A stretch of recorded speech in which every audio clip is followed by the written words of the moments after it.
All right, what's going on, everybody? It's Matt and Gloria Reyes. We're here with Marathon Marriage again. We want to talk to you about something really, really fun. We're going to talk about money in the marriage. Money. Yeah, we even brought a few, so just in case you forgot what it looks like, because some of us. Oh, look at that! Make it rain. Talking about money today. Pretty sure those are some mainly dollars, around here.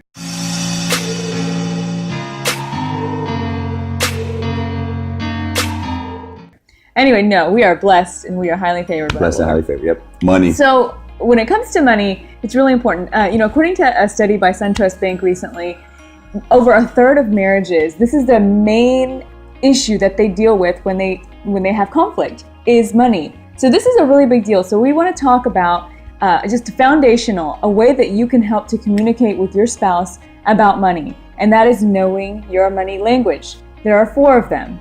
There is the driver, the amiable, the analytic, and the expressive. And today we're going to talk about 2 of them. So we're going to, leave you on the edge of your seats for the next episode next time. Yeah. So today we're going to talk about the driver and the amiable. Yeah. So the driver? Yeah. So the driver is the one who sees money as a reason to express their success, right? So they're going to have maybe the bigger home. As soon as maybe they move up in job, they're going to show that through the move up in vehicle. They're going to move up in house. They're going to, show that through their They're going to show through their things, their status change. But that's not necessarily a bad thing. That's just the way they express themselves. A weakness of that is that they find their significance through their success in their things. Yeah. So that's the default of it. But at the same time, that's not a bad thing because they are progressing in one of their skills, and through their skills, they're growing, making some money. Typically, these folks, they do tend to be wealthy because they are able to afford the bigger things, and they want to show that.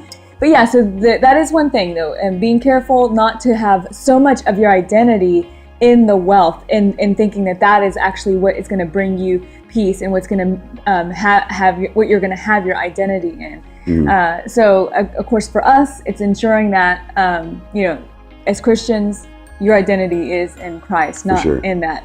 Not in the wealth. And remember, there's nothing wrong with having those things. I mean, there's plenty of examples in the Bible of men who were very wealthy. I mean, you have Abraham, who was, I think, wealthy beyond... One of the wealthiest, having land and homes and all that stuff. And then, of course, there's King David. I mean, his wealth is beyond measure as well. And then King Solomon. So these were all men of God who had a lot of money. May have been drivers. You never know. Yeah.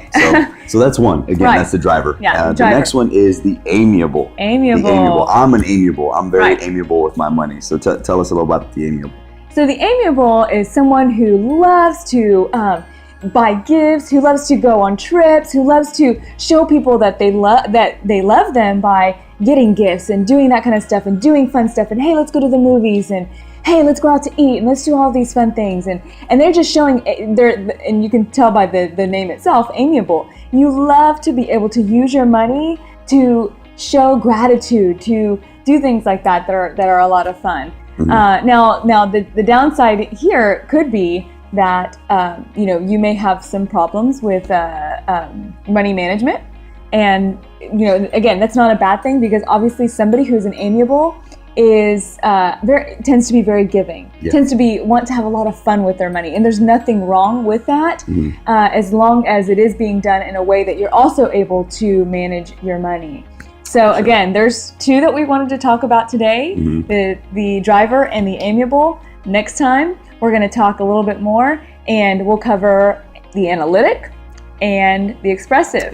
So this is going to be a lot of fun, because again, what we want for you guys to get is, likely you're going to see you or your spouse in one of these, and it gives you guys a foundation on how do we discuss money matters, and why is it that you look at money that way, and why is it that I look at money a certain way. Yeah, so once you understand your spouse's language, you can understand the way they're speaking to you when they use money, and really use your strength as either a driver or any of the money languages to help your spouse and to become stronger in your finances. So that's really the goal, is to understand your language, work together through your language, and be strong stewards financially with what God gave you. So that's really it. So we want you to do 2 things for us if you can. So if you're still watching this video, do 2 things for us. Like our page, we would greatly appreciate it. Page. Share our video with others that you may believe who would find value in these videos. So Those two things would help us out a ton, guys. We're just here trying to spread the word and what God has put on our hearts to enrich y'all and encourage y'all in y'all's walk in your marriage, wherever it is, whether you're seriously dating,